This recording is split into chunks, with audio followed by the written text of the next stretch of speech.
How you doing, Facebook fans? Today we're going to talk about the history of the dragon tail. I got some pictures laid out here and I want to tell you all about it. Okay, this is actually the first dragon tail I made when I was 21 years old, and it's made out of sheet metal, welded together with coat hangers because I didn't have money for a welder machine, and it's coated with Bondo. And this is the bike that it was on in the New York Coliseum in 1968. I actually made the first dragon tail in 1967, and then 1968 I put it in the New York City Coliseum and won first place. I still have the trophy. Here, read that. See that? 7th Annual Classic Car Show, 1968. Still have the trophy. Okay, so anyway, I made about 18 dragon bikes. 17. I have the 18th one, the original one. And here's a couple of pictures of some of the dragon bikes. This was on a 3-wheeler. I don't have pictures of all of them. That's on Long Island, New York.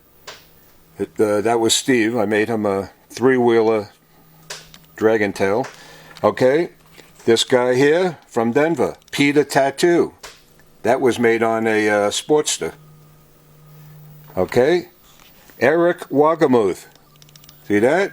I made a bolt-on and bolt-off dragon tail.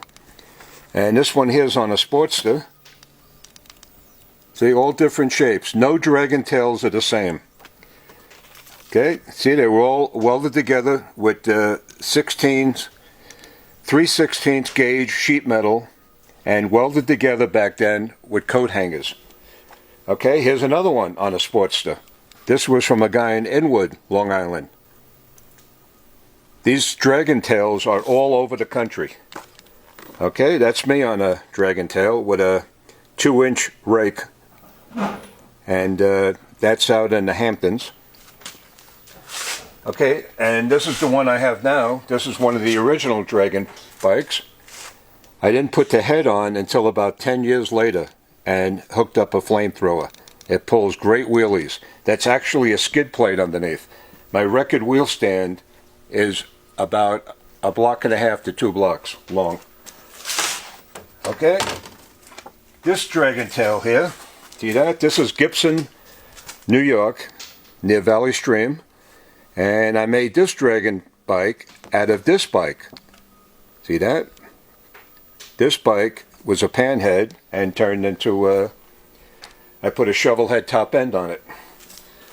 Okay, over the years I'm in a lot of magazines. Hey, this is a book that came out a few years ago. They did a 10-page article on me. See that? I'm just going to open it up, show you real fast. In fact, this is me on my bicycle. See that? When I was 15 years old. I was always a hot rodder.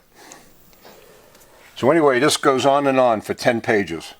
You know, if you guys want to pick up this book, this is what the front cover looks like.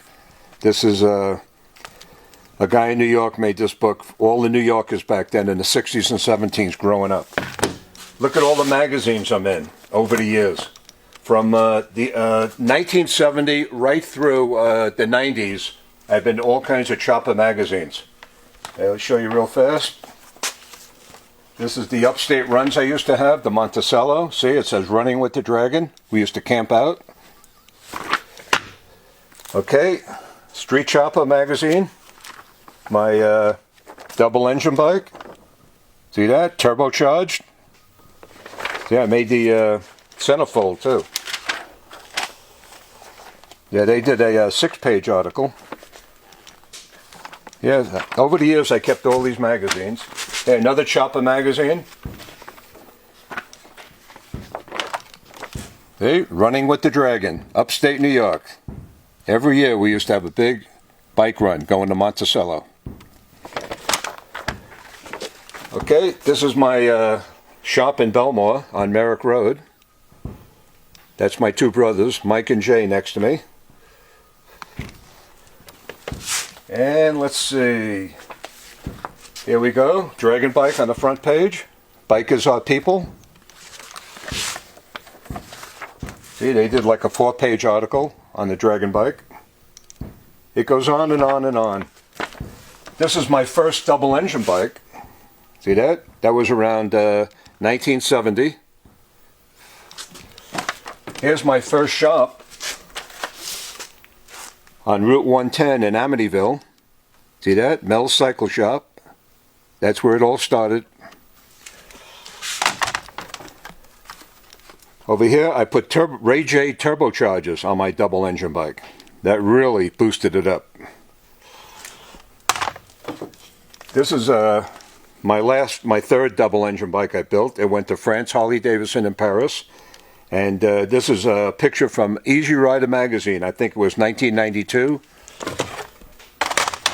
And this was in a centerfold. Easy Rider.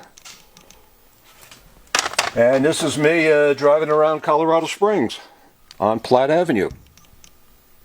It always turned a lot of heads. Okay guys, that's the history of the Dragon bike. It goes on and on. There's a lot of memories up here in my head. I want to thank all you guys for watching, and keep in touch for the next video.